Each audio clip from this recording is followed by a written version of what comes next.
And finally tonight, a new memorial and museum in Montgomery, Alabama, aimed to shine new light on one of the darkest periods in American history, one of racial terror and lynching. Jeffrey Brown has this look and a warning. Viewers may find some images in this piece disturbing. It speaks to a difficult past, a difficult history. It's a haunting feeling to descend beneath a forest of steel columns, symbols of a haunted American past, the systematic lynching of thousands of African Americans. As we walk, they rise. So it becomes what? Yes, well, it becomes more sobering to now know that these figures are being raised up above you. This violence is being raised above you, but that was the menace and the threat and the terror that lynching was designed to create. The National Memorial for Peace and Justice, a project led by civil rights attorney Brian Stevenson, sits on 6 acres on a grassy hill overlooking downtown Montgomery, Alabama. Construction continued during our visit. This is a city resonant with the history of racial strife. The first White House of the Confederacy.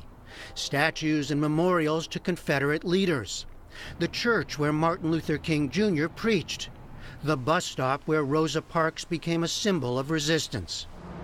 It's also home to Stevenson's Equal Justice Initiative, a legal advocacy organization which documented more than 4,400 lynchings between 1877 and 1950, putting names and stories to mostly forgotten victims. Most of us have no understanding about the legacy of slavery. We have no understanding about the era of lynching. Black people were routinely pulled out of their homes and hanged and burned and drowned and mutilated and tortured, sometimes on the public square with thousands of people cheering on that torture. At the memorial, more than 800 rectangular steel monuments suspended from the ceiling, rising in height.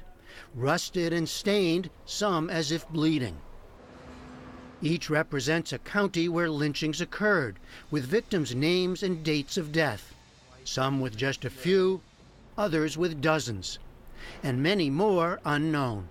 It's only when we find a way to talk about these things, when we tell the truth about these things, that we can create new relationships. That's what truth and reconciliation is about. It's just that we can't skip any steps. Truth and reconciliation is sequential. You've got to tell the truth first, and then you get to reconciliation. I mean, this is a kind of, I don't know if obsession is the right word, but this missing link in our history, from slavery to, let's say, the civil rights movement. Yeah, it is a compulsion. I want to be free.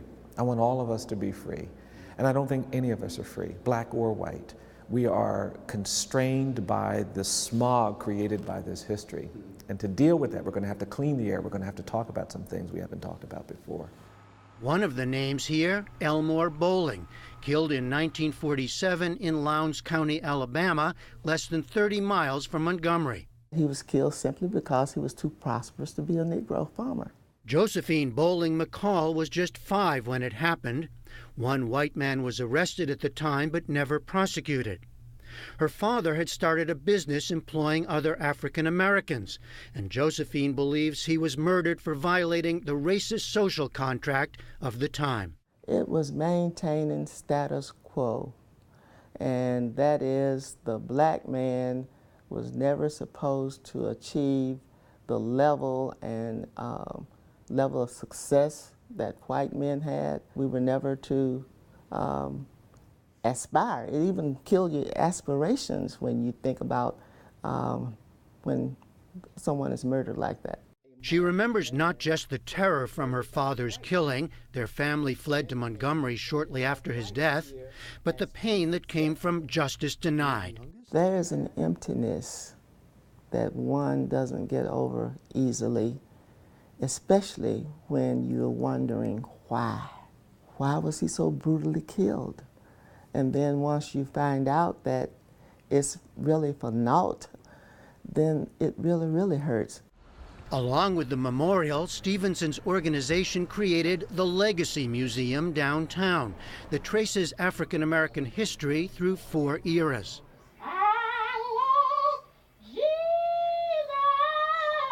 It begins with enslavement and recognizes the troubled past of this very site, once used to warehouse slaves.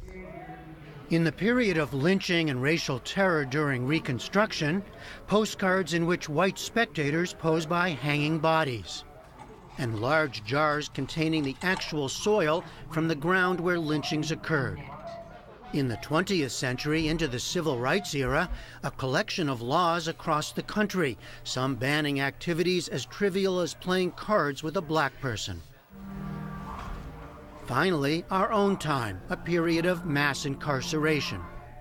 Stevenson has spent decades defending wrongfully convicted prisoners, some of whose stories can be heard here.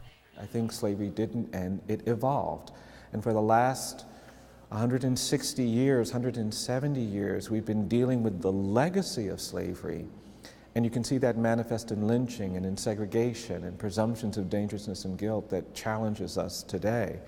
I see young kids who are being born into a world where they are still weighed down with that burden. And so I want to get us to the point where we get past that. That's how we're going to get past these police shootings of unarmed black men and women. That's how we're going to get past the wrongful convictions of people of color.